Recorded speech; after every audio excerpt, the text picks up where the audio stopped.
In my experience, the care plans that are most effective are the ones where family is involved. Attend those meetings. They're going to go through every single care plan that is currently in place for that resident, talk about things that are working, not working. You can bring it to the meeting, put the team on notice that it's a concern. They can incorporate your concerns into the care plan.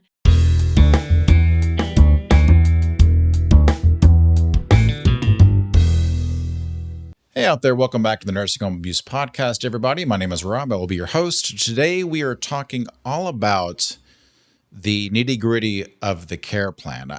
I think that we've covered like how care plans are made, why they're made, what causes the care plan to change. But in this episode, I really want to get down to brass tacks about how the care plan itself is, essentially trickles down to the staff, like how the staff knows what's on the care plan in order to do their job, like literally step by step, how that gets communicated to the staff. So like I've been wanting to have this conversation for a long time. And I'm so happy that the individual that I'm having this conversation with is the incredible Amy Swinehart. She's back again. I think this might be her fourth or fifth appearance. Not sure, but she is the one to have this conversation with. So happy to do that with her. All right, folks, but before we get into the substance of the episode, it's time for the nursing home regulation question of the week. And as per usual, this is your opportunity to win a fantastic Nursing Home Abuse Podcast coffee mug. That's right. We now have a budget. We can buy things. So you can win this fantastic coffee mug, and I'm holding it in my hand right now. Jean, can you put that in my hand for me? Well, how do I win that mug, Rob? It's a beautiful mug. And you would think it's easy, but it's not. It's incredibly difficult. I want you to imagine that movie with Leonardo DiCaprio where I think it's The Revenant. Is that what it is? Like he gets mauled by a bear, he jumps off of a mountain. Like this is probably the most difficult thing. I'm confusing myself even talking about it. But for your chance to win, all you have to do is go to our TikTok page, which is @JusticeForResidents, and find this question of the week. And how are you going to know that? Well, look for the thumbnail that has the sun wearing sunglasses. Click on that video and post in the comment your favorite season. So is it summer? Is it fall? Is it winter? Mine is summer, which is why the thumbnail has a little sun on it. Really confused about people that have that say fall is their favorite season. I just don't understand. It's like, I don't know. Winter is terrible. It's like it represents death, and all fall is like, hey, guess what? Guess what's next? Death. So anyway, I'm just kidding. Fall is beautiful. Don't get mad at me. Everything is fine. So again, go to that particular video. You'll know it by the sun thumbnail. Post your favorite season in the comments. One winner for this week's question will be selected randomly on Sunday and announced on TikTok and shinkfirm.com. Your major award will then be shipped at the end of the month. All right, so the difficulty level for this one this week I think is going to be hard. So if you get this correct, you are allowed to set the air conditioner from 72 to 68 for the rest of the week. That's how hard this one is.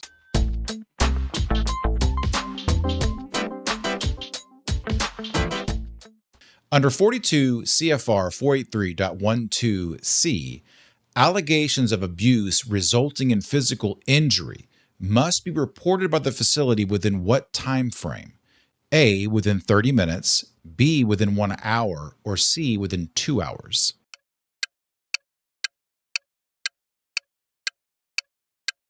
And that answer is C.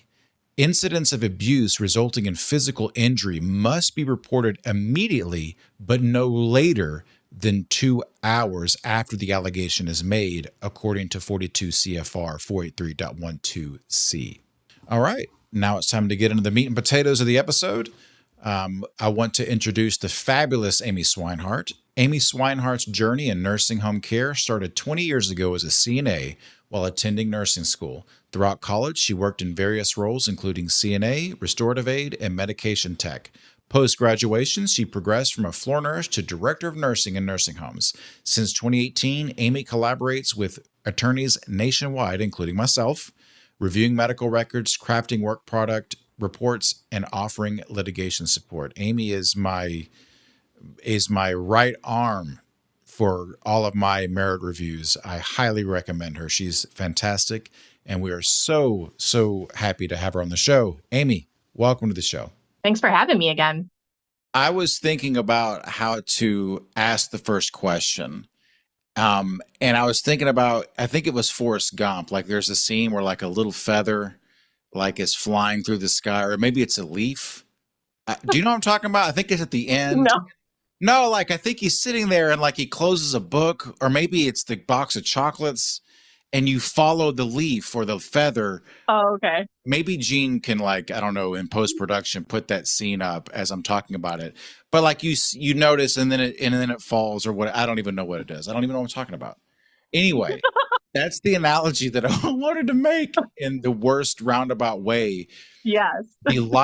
How a care plan flies through the air and ends up where it ends up. So that's my terrible introductory wind-up question. Okay, I've got a visualization. I got you. So just imagine that the care plan has been written or typed or whatever, and then boom, where does it go? Forrest Gump. Like how does it get to where it goes? Yeah. So, the care plan is initially developed once the facility is on notice that a risk of something exists. So whether it's risk for falls or risk for aspiration or risk for pressure ulcers, the care plan is triggered by an assessment that says, hey, risk exists here. And so once the care plan exists, then it's like you described, it's a fluid thing. It's something that kind of moves as the patient moves, something that should change as they change, and always addressing what the patient's current status is. What are they doing right now? What do they look like right now? The care plan reflects a risk and an objective to get to, and the interventions needed to address that risk and get to that objective. I get that, but I guess kind of what I'm envisioning as the feather is flying through the air, who is seeing it? Like literally, is it always on a computer screen? Is it on a piece of paper? And if so, like when is it looked at and who's looking at it? Sure. Yeah. So facilities are develop their own systems for how they want to communicate care plan related details to the direct care staff. So depending on what the intervention is, depending on what the goal is, it may impact one discipline more than another. So say if you have like an ADL related care plan, say for ambulation or transfers or something like that, then the information needs to get to the people who are ambulating and who are transferring. No, the staff does not have time to pull up every single care plan for every single resident on every single shift, because we just said they're fluid, they're changing all of the time. So the facility needs to develop a means for communicating to the direct care staff what things are going on the care plan, what things need to be implemented. That's great. So let's do an intervention that would be, for example, turning and repositioning, which I guess would be traditionally done by CNA. So we have a risk of skin breakdown. The intervention is to turn and reposition the resident every 2 hours. That's literally on the care plan, which is on a computer screen or on a piece of paper somewhere. But as you mentioned, how is that information provided to the CNAs, and how do they know how often, who to do it to, all that kind of stuff? Sure. So some facilities have a Cardex. That's kind of like an old-fashioned way of describing it. It literally used to be a card that you would keep on a desk, and it would have a snapshot of the patient's care. These days, it's electronic. So it's actually in PCC, for example, they have a Cardex section of the electronic health record. And when you're entering things on the care plan, you can push things to the Cardex. And the Cardex is a one-page snapshot. So like in my last facility, when I was at DON, we actually had a Cardex book. So after morning meeting, any changes we made to the care plan, any updates to the Cardex, we would actually bring the Cardex book to morning meeting, update what's changed with that patient, and it stayed at the nurse's station so that when the aides came on, they could look at everybody who was on their team, all of those Cardexes, and figure out what they need to do. Now that depends a lot on the patient, the employee's ability to remember the things that they read at the beginning of the shift. So I also think that it's best practice to push those tasks onto the charting that you're asking that employee to do. So if it's a task for a CNA, then the interventions that you expect them to carry out should be reflected in their documentation. When they go to chart that somebody ate breakfast, there should be something that prompts them, to have you turned and repositioned them, have you assisted them to the toilet, things like that. So I guess what I'm hearing is that typically it's not like the CNAs go from room to room and each room has the Cardex and they look and go, okay, we're going to turn and reposition Miss Johnson. They do that. They go to the next room and that Cardex says do this, this, and this. It seems that all of that information is relayed at the beginning of the shift and they just work. And if they forget something, they just go back to the nursing station for that Cardex. Is that kind of how is that what we're saying? Yeah. And, a lot of times these aides have taken care of these patients before, and it's not always that there's a ton of changes happening every single day. For one CNA who may have 8 or 10 patients, only maybe 1 or 2 of their people may have had something change. So if they're used to them, they know what they need. It's not like they need to retain all of that information, but they do need to look at the Cardex to see if there's anything new since the last time I took care of Mr. Jones. And then, of course, the nurse is ultimately responsible for ensuring that anybody that they're supervising is carrying out the tasks that they're responsible for as well. And that is for interventions that involve the CNA. Let's talk about the nurse. So let's say that there's a wound. Okay, so let's say that there's an intervention to follow, or maybe the intervention is actually change a bandage or whatever, or even follow the physician's order, whatever the case is, that the information that the nurse needs to know what to do is on that care plan. Is that also something that would be on a Cardex, or is the nurse pulling up the care plan and then going to the resident? Yeah, usually the Cardex would be specific to aid-related tasks. The nurses, the most effective way to get something on a nurse's radar is through the EMAR or the ETAR. So they're all shift, things are popping up on their screen, alerting them it's time for Mr. Jones's Tylenol, things like that. So I think that that's the most effective way to communicate to a nurse. If a nurse on Saturday afternoon is going to need to remember to change that wound vac, the best way to do it is through the MAR and the TAR. And then that's where they can document that they did it and it's all in one place. Then you don't have to rely on them to go looking at the care plan or checking anything else. It's all in one area.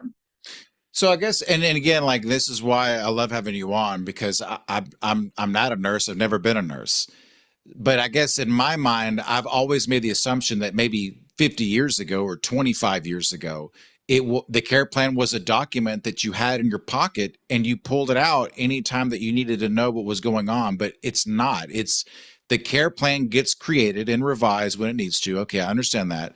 But the information, the substance of it filters out to the different parts of the chart or different documents for the actual care that needs to be done at this time that it needs to be done. So like the care plan itself, when you're drafted, you're thinking about it holistically, and it might say, here's the treatment that you need to do, here's the intervention for the wound or whatever, but no one's looking at the care plan. You're looking at the TAR, right?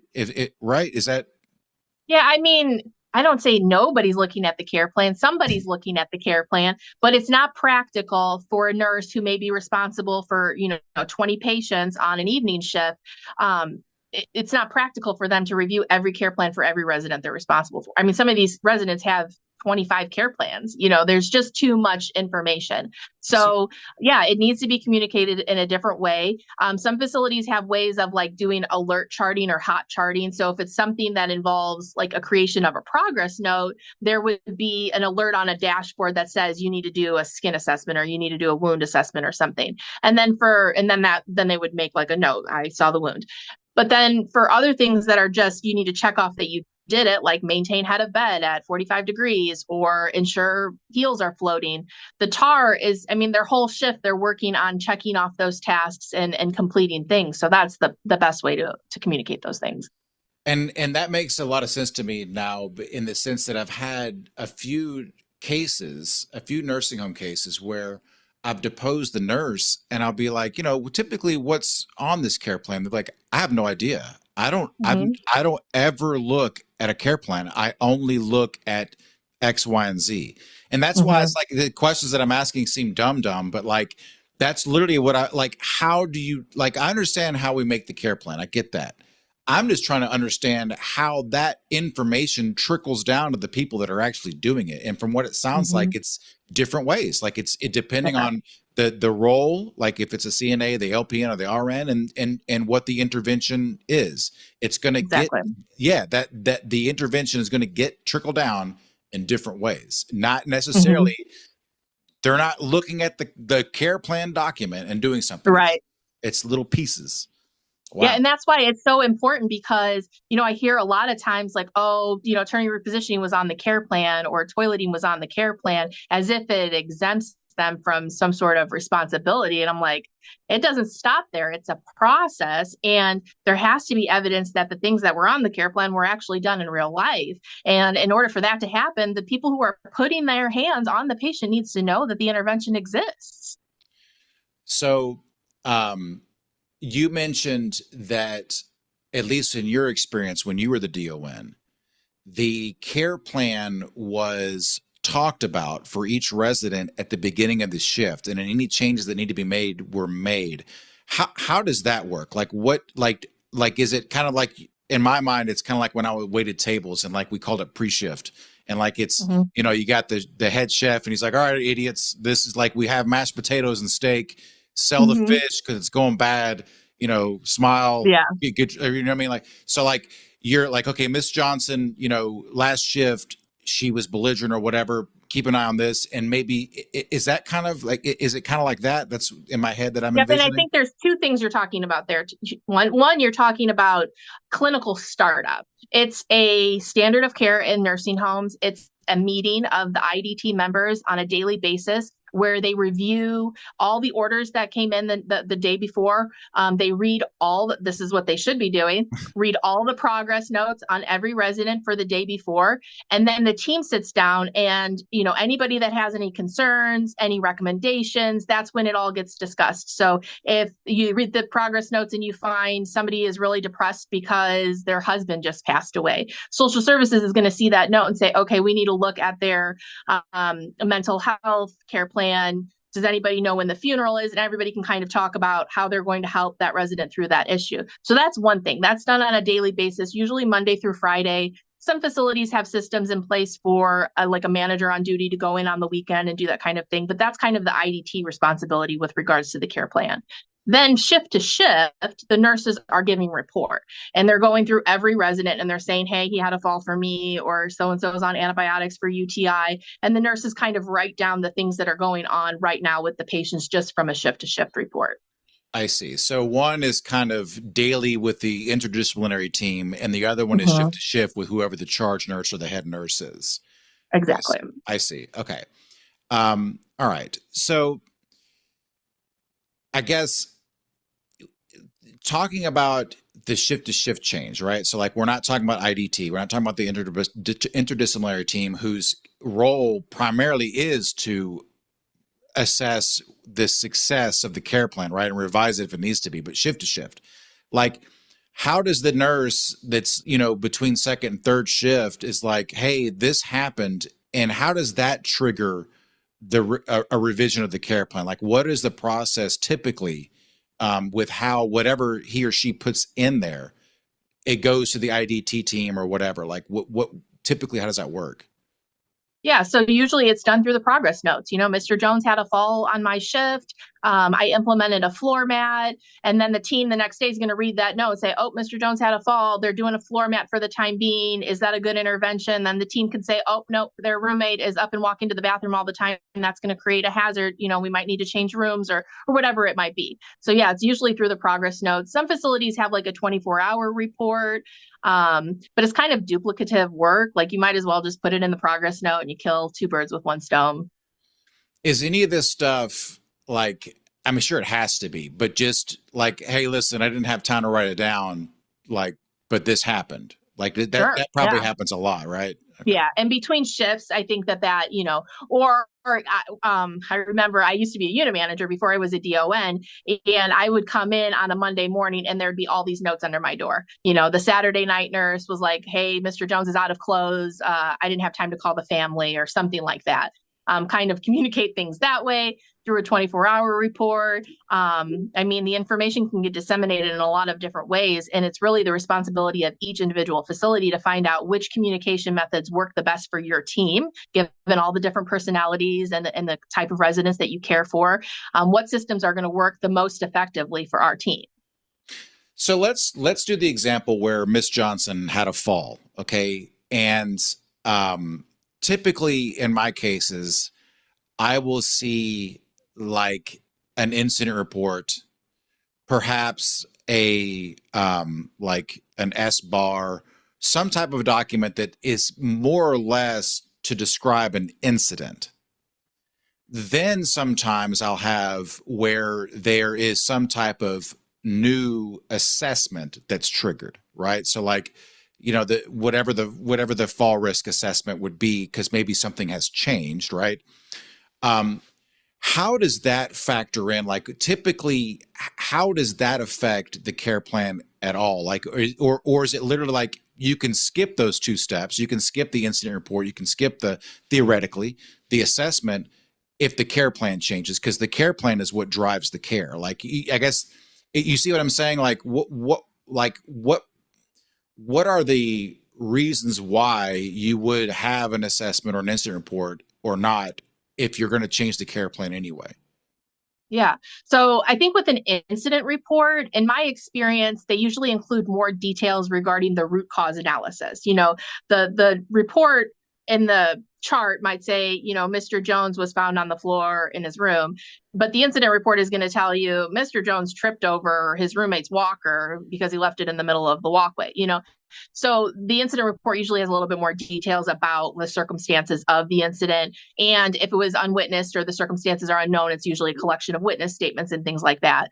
But the standard of care does require assessments to be done anytime there's a question as whether or not the care plan is effective, because the care plan is triggered by an assessment. When you get to the point where you're questioning whether or not your care plan works, you have to wonder if your assessment that started all of it may be not accurate any longer. And so that's why usually if there's a fall incident, it will trigger a fall assessment, risk assessment.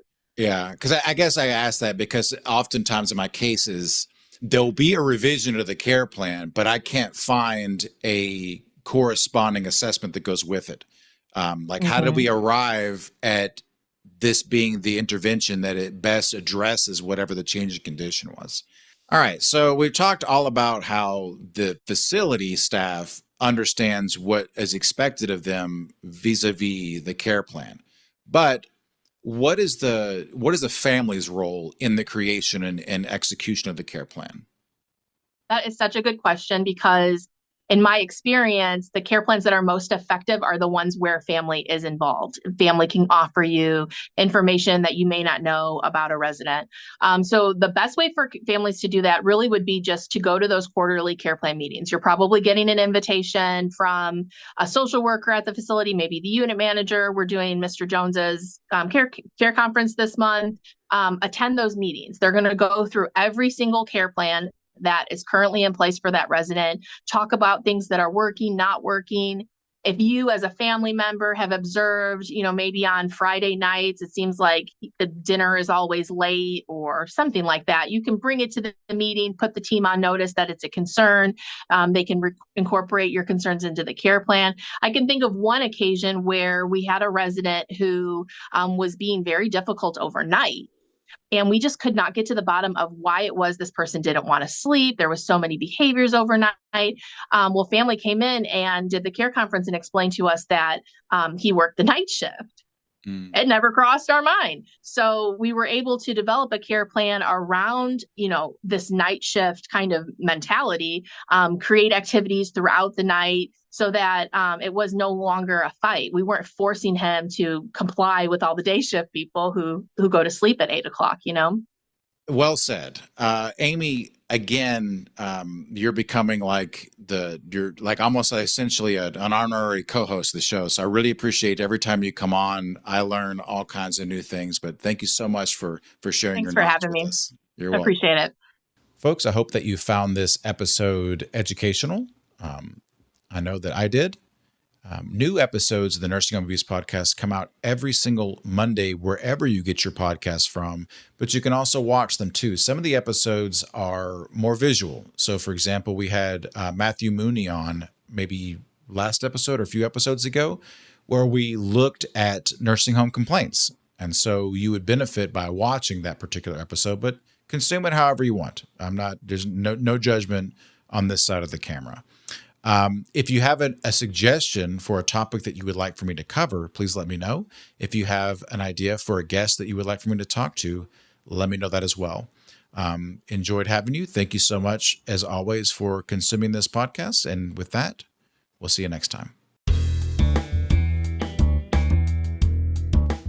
Thanks for tuning in to the Nursing Home Abuse Podcast.